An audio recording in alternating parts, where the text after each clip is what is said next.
നമസ്കാരം. Raf talk ഫുട്ബോളിലേക്ക് അവർക്കും സ്വാഗതം. ഇന്ന് ശരിക്കും പറഞ്ഞാൽ ടിസ്റ്റുകളുടെ ഒരു ദിവസമാണ് ട്രാൻസ്ഫർ മാർക്കറ്റിൽ. ഒരുപാട് കാര്യങ്ങൾ പറയാനുണ്ട്. നമ്മുടെ ട്രാൻസ്ഫർ റൗണ്ടപ്പിൻ്റെ മറ്റൊരു എപ്പിസോഡിലേക്ക് എവർക്കും സ്വാഗതം. നമ്മൾ രാവിലെ തന്നെ വിനി ജൂനിയറുടെ കാര്യത്തിൽ ഏതാണ്ട് തീരുമാനമായ വിവരമാണ് കേട്ടത്. വിനി ആഴ്സണലിലേക്ക് പോയേക്കുമെന്ന തരത്തിൽ വാർത്തകൾ ഉണ്ടായിരുന്നെങ്കിലും ഒടുവിൽ റയൽ മാഡ്രിഡ് വിനി ഡിമാൻഡ് ചെയ്തത് ഏതാണ്ടൊക്കെ സമ്മതിക്കുന്ന മട്ടിലേക്ക് കാര്യങ്ങളെത്തി. ഹോസെ മൊറീഞ്ഞോയും അതിൽ സുപ്രധാന റോള് വഹിച്ചിട്ടുണ്ട്. ഹോസെ മൊറീഞ്ഞോക്ക് വിനിയെ വിട്ടുകൊടുക്കാൻ പറ്റില്ല എന്നുള്ളത് തന്നെയായിരുന്നു നിലപാട്. അദ്ദേഹം അത് കൃത്യമായിട്ട് റയൽ മാഡ്രിഡിൻ്റെ തലപ്പത്ത് ഉള്ളവരെ അറിയിച്ചു. ഏതായാലും ആ നീക്കങ്ങളൊക്കെ നടന്നിട്ടൊടുവിൽ വിനി ഇപ്പോൾ സാറ്റിസ്ഫൈഡ് ആണെന്നാണ് ലഭ്യമാകുന്ന വിവരം. ഒഫീഷ്യൽ പ്രഖ്യാപനം വന്നിട്ടില്ല എന്നേ ഉള്ളൂ. പുതിയ കോൺട്രാക്റ്റ് സൈൻ ചെയ്യാൻ പോകുന്നു. സോ ആഴ്സണലിലേക്ക് എന്ന് തോന്നിയത് ട്വിസ്റ്റായി റയലിൽ തന്നെ നിൽക്കുന്നു. റോഡ്രിയുടെ കാര്യമാണ്. പിന്നെ നമ്മളിന്ന് ഏതാണ്ട് ഒരു ഉച്ചയോടുകൂടിയാണ് ബാഴ്സലോണ വളരെ സീരിയസ് ആയിട്ട് റോഡ്രിക്ക് വേണ്ടി ശ്രമങ്ങൾ നടത്തുന്നു എന്നുള്ളത് കണ്ടത്. പിന്നെ ജെറാർഡ് റൊമേറോ ഒക്കെ പറഞ്ഞു ഓക്കെ യെസ് എന്ന് പറഞ്ഞിട്ടുണ്ട് എന്ന് ഫബ്രീസ് ഹോക്കിൻസ് കാര്യം റിപ്പോർട്ട് ചെയ്തു. എല്ലാം കഴിഞ്ഞിട്ട് പിന്നെ ഫബ്രീസിയോ പതിവ് പോലെ കൺഫേം ചെയ്യുകയും ചെയ്തു. ഏറ്റവും ഒടുവിൽ ഫബ്രീസിയോ വീണ്ടും പറയുന്നുണ്ട് റോഡ്രി ഡെക്കോയുമായിട്ടും ഹാൻസി ഫ്ലിക്കുമായിട്ടും സംസാരിച്ചിട്ടുണ്ട്. എന്നിട്ട് ബാഴ്സലോണയിലേക്ക് ചേരുന്നതിന് വേണ്ടിയിട്ട് ചർച്ചകൾ മുന്നോട്ട് കൊണ്ടുപോകാനുള്ള ഗ്രീൻ ലൈറ്റ് കൊടുത്തിട്ടുണ്ട്. അപ്പം ഒഫീഷ്യൽ കോൺട്രാക്റ്റ് പ്രപ്പോസൽ ഓൾറെഡി റോഡ്രിയുടെ ഏജൻറ്റിൻ്റെ കൈകളിലെത്തിയിട്ടുണ്ട്. ബാഴ്സലോണ മാഞ്ചസ്റ്റർ സിറ്റിയുമായിട്ടും കോൺടാക്റ്റ് നടത്തിയിട്ടുണ്ട്. ഓപ്പറേഷൻ റോഡ്രി ഫുൾ സ്പീഡിലാണ് നടക്കുന്നത് എന്ന് തന്നെ ഫബ്രീസിയോയും സ്ഥിരീകരിക്കുന്നു. അപ്പോൾ സംഗതി വളരെ കൃത്യം. ഒരു ഘട്ടത്തിൽ റയൽ മാഡ്രിഡിലേക്ക് എന്ന് തോന്നിച്ചതാണ്. അവിടെ നിന്നാണ് ട്വിസ്റ്റായിട്ട് വളരെ പെട്ടെന്ന് ബാഴ്സലോണയിലേക്ക് പോകുന്നത്. ഇതൊരു വമ്പൻ ട്വിസ്റ്റായിപ്പോയി.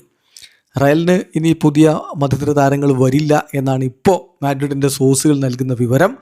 ഇപ്പോൾ സ്ക്വാഡിലുള്ള മധ്യനിരക്കാരെ വെച്ച് തന്നെ ഹോസെ മൊറീഞ്ഞോ കാര്യങ്ങൾ മുന്നോട്ട് കൊണ്ടുപോകണം. അതിൽ മൊറീഞ്ഞോക്ക് അത്ര തൃപ്തിയില്ല എന്ന വാർത്തകൾ കൂടി വരുന്നുണ്ട്. പക്ഷേ ഇപ്പോൾ സ്ക്വാഡ് ഫുള്ളാണ്. ഇനി ആരെങ്കിലും പുറത്തു പോയെങ്കിൽ മാത്രമേ പുതിയൊരു സൈനിങ്ങിന് സാധ്യതയുള്ളൂ. അതേസമയം യാൻ ഡയമണ്ട് റയൽ മാഡ്രിഡിലേക്ക് എത്തി. 2033 വരെയാണ് താരത്തിന് സൈനിങ് കൊടുത്തിരിക്കുന്ന കാര്യം ശ്രദ്ധിക്കുക. 140 മില്യൺ യൂറോക്കാണ് എത്തിച്ചിരിക്കുന്നത്. റയൽ മാഡ്രിഡിൻ്റെ ചരിത്രത്തിലെ ഏറ്റവും വലിയ തുകക്കാണ് അദ്ദേഹം അവിടെ സൈൻ ചെയ്യുന്നത്. 19കാരനായിട്ടുള്ള താരമാണ്. വലതു വിങ്ങിൽ റയലിന് വലിയ രൂപത്തിൽ അദ്ദേഹം ഉപകാരം ചെയ്യും എന്നുള്ള പ്രതീക്ഷയിലാണുള്ളത്. ഏതായാലും യാൻ ഡയമണ്ട് ഒടുവിൽ ഒഫീഷ്യലായി. പിന്നെയുള്ളത് ഫെക്കുണ്ടോ മെദിനയുടെ കാര്യമാണ്. ബയർ ലെവർക്യൂസൻ ഇതാ വെർബൽ എഗ്രിമെൻറ്റിലേക്ക് എത്തിക്കഴിഞ്ഞിട്ടുണ്ട് ഫെക്കുണ്ടോ മെദീനയുമായിട്ട്. ഫബ്രീസിയോ റൊമാനോ ഹിർവിഗോ ഒക്കെ വിളിച്ചു കഴിഞ്ഞു. സാൻഡിയോനെയാണ് ഇക്കാര്യം റിപ്പോർട്ട് ചെയ്തിരിക്കുന്നത്. ലേക്യുപ്പത്ത് റിപ്പോർട്ട് ചെയ്തിട്ടുണ്ട്. 23 million euro plus 2 million euro add on, അങ്ങനെയാണ് ലഭിക്കുന്ന വിവരം. അദ്ദേഹം ബയർ ലെവർക്യൂസനിലേക്ക് എത്തുകയാണ്. അപ്പോൾ അർജന്റീൻ താരം ബയർ ലെവർക്യൂസനിലേക്ക്. അടുത്ത ഇൻട്രസ്റ്റിംഗ് ആയിട്ടുള്ള ഒരു മൂവ് നടന്നിരിക്കുന്നത് യുവാൻ ലൂവിൻ്റെ കാര്യത്തിലാണ്.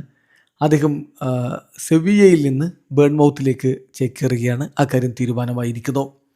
പിന്നെ ലോറൻസോ പെല്ലഗ്രീനിയുടെ കാര്യം, അദ്ദേഹം ഒരു പുതിയ 1 ഇയർ ഡീല് സൈൻ ചെയ്യാൻ വേണ്ടി ഇപ്പോൾ സമ്മതിച്ചിരിക്കുന്നു. AS റോമയുമായിട്ട് 2027 ജൂൺ വരെ അദ്ദേഹത്തിൻ്റെ പുതിയ ഡീലുണ്ടാകും. പിന്നെ ജെറോണിമോ റുള്ളിയുടെ കാര്യം നേരത്തെ തന്നെ പുറത്തേക്ക് വന്നിട്ടുള്ള വിവരമാണ്. അതിപ്പോൾ ഡീൽ അതിൻ്റെ അവസാന ഘട്ടത്തിലാണ് എന്ന് ഫബ്രീസിയോ റൊമാനോ സ്ഥിരീകരിക്കുന്നു. അർജന്റീൻ ഗോൾ കീപ്പർ മാഞ്ചസ്റ്റർ സിറ്റിയിലേക്ക്. Geronimo Rulli to Manchester City, now closer to completion as talks are moving forward with Olympique Marseille എന്ന് തന്നെ റിപ്പോർട്ട് ചെയ്യുന്നുണ്ട് ഫബ്രീസിയോ റൊമാനോ. മറ്റൊരു ഇമ്പോർട്ടൻ്റ് ആയിട്ടുള്ള കാര്യം സംഭവിച്ചിരിക്കുന്നത് ഫെക്കുണ്ടോ ബൊനനോട്ടയുടെ കാര്യത്തിലാണ്.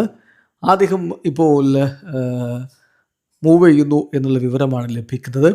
എൽചെ have agreed deal in principle to sign Facundo Buonanotte from Brighton. So ബ്രൈറ്റണിൽ നിന്ന് അദ്ദേഹം എൽചയിലേക്ക് പോകുന്നു എന്നുള്ള വിവരമാണ്. വെർബലി ഇക്കാര്യം അഗ്രി ചെയ്ത് കഴിഞ്ഞിട്ടുണ്ട്. ബാക്കി കാര്യങ്ങൾ പിന്നാലെ നടക്കും. ലൂക്കാസ് പെറി ബ്രസീലിയൻ ഗോൾ കീപ്പറാണ്. അദ്ദേഹം ടോറിനോയിലേക്ക് പോകുന്നു. ലീഡ്സ് യുണൈറ്റഡിൽ നിന്ന് ടോറിനോയിലേക്ക് പോകുന്നു. അടുത്ത സ്റ്റെപ്പ് പിന്നാലെ വരും എന്നാണ് ലഭ്യമാവുന്ന വിവരം.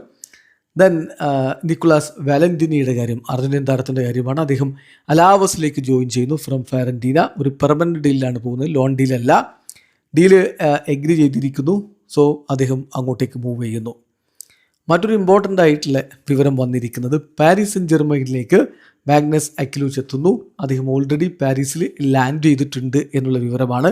50 മില്യൺ യൂറോയുടെ ഡീലാണ്. ലാസ്റ്റ് വീക്കിൽ തന്നെ ഇത് തീരുമാനമായതാണ്. ഇനി ഒഫീഷ്യലി സൈനിങ് നടത്തേണ്ട കാര്യമേ ഉള്ളൂ. അടുത്തത് ഡാനിയൽ മാൽഡീനയുടെ കാര്യമാണ്. അദ്ദേഹം അറ്റ്ലാന്റ വിടുന്നു, എന്നിട്ട് കാഗ്ലിയാരിയിലേക്ക് ജോയിൻ ചെയ്തു. ഇതൊരു ലോൺ മൂവാണ് with buy option clause. Total package potentially worth 9 million euro എന്ന കാര്യം കൂടി ഇപ്പോൾ ഫബ്രിസിയോ റിപ്പോർട്ട് ചെയ്യുന്നുണ്ട്. അതേസമയം തിയാഗോ അൽമേഡയുടെ കാര്യം കഴിഞ്ഞ കുറച്ച് നാളുകളായിട്ട് ബ്രസീലിയൻ മാധ്യമങ്ങളും അർജന്റീൻ മാധ്യമങ്ങളും ഒക്കെ റിപ്പോർട്ട് ചെയ്തുകൊണ്ടിരുന്ന കാര്യമാണ്. ഒടുവിൽ ബ്രസീലിയൻ ക്ലബ്ബ് ഫ്ലമിംഗോ പിന്മാറി. ഇപ്പോൾ അത്ലറ്റിക്കോ മാഡ്രിഡും റിവർ പ്ലേറ്റും തമ്മിൽ തീരുമാനത്തിലെത്തിയിരിക്കുന്നു, വെർബൽ എഗ്രിമെൻറ്റിലേക്ക് എത്തിയിരിക്കുന്നു എന്ന് അർജന്റീൻ മാധ്യമം റിപ്പോർട്ട് ചെയ്യുന്നു. ഫബ്രിസിയോ റൊമാനോയും അത് സ്ഥിരീകരിക്കുന്നുണ്ട്. ഹിയർ വി ഗോ ഒക്കെ അദ്ദേഹം വിളിച്ചു കഴിഞ്ഞു. സോ പേഴ്സണൽ ടേംസിൻ്റെ കാര്യത്തിൽ ഗ്രീൻ ലൈറ്റ് ലഭിച്ചിട്ടുണ്ട്. ഇനി ഫോർമൽ സ്റ്റെപ്സ് കംപ്ലീറ്റ് ചെയ്യേണ്ട കാര്യമേ ഉള്ളൂ. Transfer fee around 20 million euro. So mark അക്കാര്യം റിപ്പോർട്ട് ചെയ്തിട്ടുണ്ടായിരുന്നു. റിവർ പ്ലേറ്റിലേക്കാണ് താരം പോകുന്നത് എന്നതാണ് അതിൽ ഏറ്റവും ശ്രദ്ധേയമായിട്ടുള്ള കാര്യം. അതോടൊപ്പം തന്നെ ജെയിംസ് ട്രഫോർഡിൻ്റെ കാര്യത്തിൽ അദ്ദേഹം ലീഡ്സ് യുണൈറ്റഡിലേക്ക് എത്തുന്നു എന്ന കാര്യം തീരുമാനമായിരിക്കുന്നു. ഇതൊക്കെയാണിപ്പോൾ ഇന്ന് പ്രധാനമായും സംഭവിച്ചിരിക്കുന്നത്. മറ്റ് നീക്കങ്ങൾക്കുള്ള സാധ്യതയുണ്ട്. റോഡ്രിയുടെ കാര്യം ഇന്ന് രാത്രിയോ അല്ലെങ്കിൽ നാളെയോ ഫൈനലൈസ് ആവും എന്നാണ് ലഭ്യമാവുന്ന സൂചനകൾ. വീഡിയോ അവസാനിക്കുന്നു. ഫുട്ബോൾ ലോകത്ത് കൂടുതൽ വിശേഷങ്ങളുമായി റഫ് ടോക്സ് എത്താം.